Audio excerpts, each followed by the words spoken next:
Joining us now is Louisiana Senator John Kennedy. This plan comes just as the House approved a stopgap spending bill to fund the government through March 23rd. What do you think of the proposal from the leadership in the Senate? Well, I like the House deal, Dagan. I haven't seen the details of the leadership's proposal. They say they're close. I've been hearing that for 4 months. I've got to see it to believe it. I think if they make a deal, it'll be a 2-year deal, and surprise, surprise, they're going to increase spending.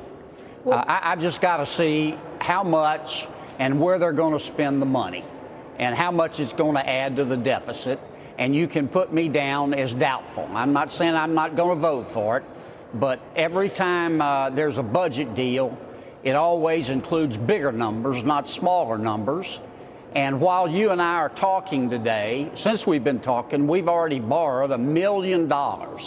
We borrow $1 million a minute to operate the federal government. $1.4 billion a day. Senator, it's Lindsey Bell. I absolutely can appreciate your concern for the spending there, and we need to cut back on some of these costs.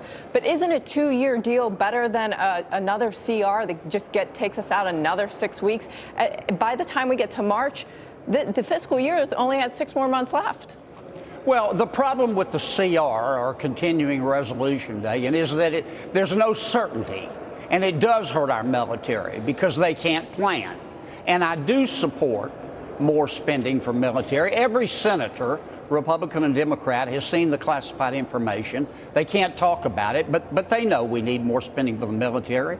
I've just got to see how much waste I've got to eat in order to help our military. And I can't make that determination until I see the numbers.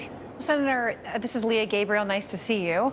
Nice to see you, Leah. It sounds like you're not very hot on what you expect to be coming your way, but you also acknowledge that a CR is a terrible solution for what we have going on. So what are you proposing? Well, what I'm proposing is that we get serious about properly funding our military, and we get serious about living within our means. Nobody around here except some folks in the House and a few senators are talking about how we can spend less. But how do you propose getting that done? Well, let me give you an example. I'm introducing a bill with Tom Carper. It's got a fancy title, but I call it the Stop Paying Dead People Act.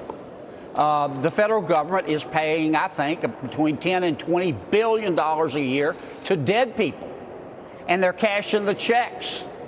Obviously, there's fraud. I mean, in some states, dead people can vote, but cashing a check's a little bit too much. Senator. I'll give you an example. Over a 3-year period, the auditors found that the federal government sent out $1 billion in farm payments to dead farmers.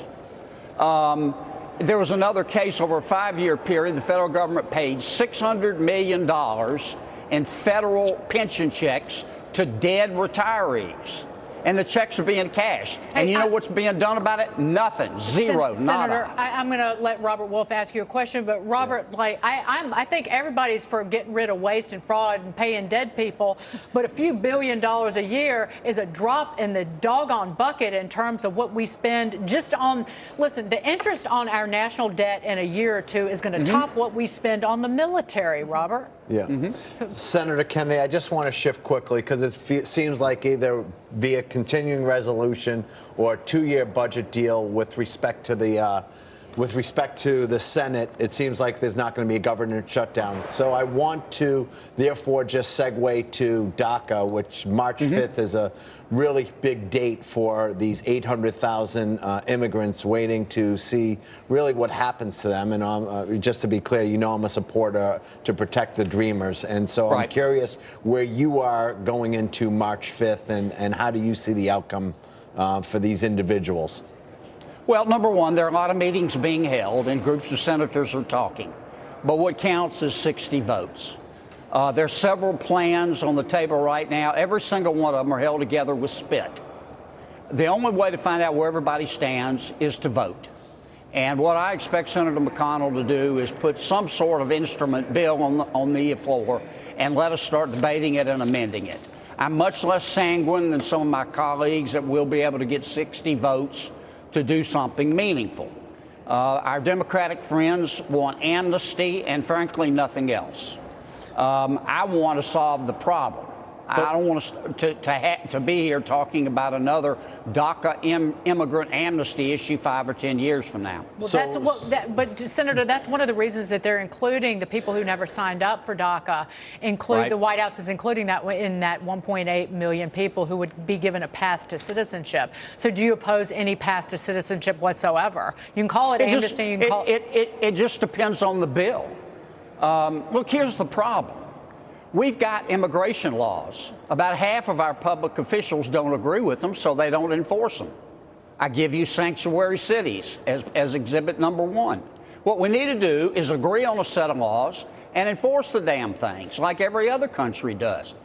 Just doing amnesty is not going to solve this problem. No, I know, but just to shift to, we know what's coming up on March 5th. So there's not going to be a broad-based immigration bill passed by March 5th. We know this. March 5th. No, we don't know that. Excuse me, but we don't know that. Okay. We could start debating the immigration bill next week and come out with a comprehensive bill if we have 60 votes. Now, I don't think we will, but we could. So let's agree that the likelihood's unlikely. So March 5th comes and we have the situation with the Dreamers. Where do you think what will happen on March 5th? What is your expectation?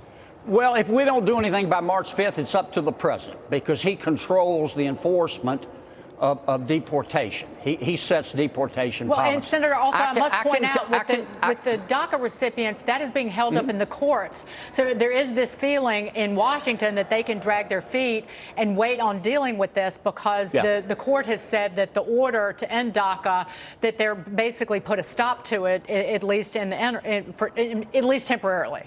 That's a very good point.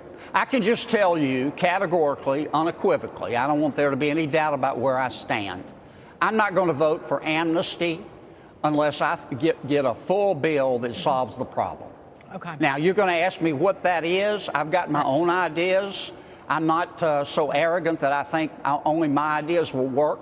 But I'm not just going to vote for amnesty and kick this problem down the road. Senator, I want to solve it. Good to see you, but everybody who you're in the Senate and House with, you're kicking that debt problem down the road, and it's going to blow up in everybody's face. That's my prediction. Senator John Kennedy. Amen, sister. Amen. Thank you. We'll be right back.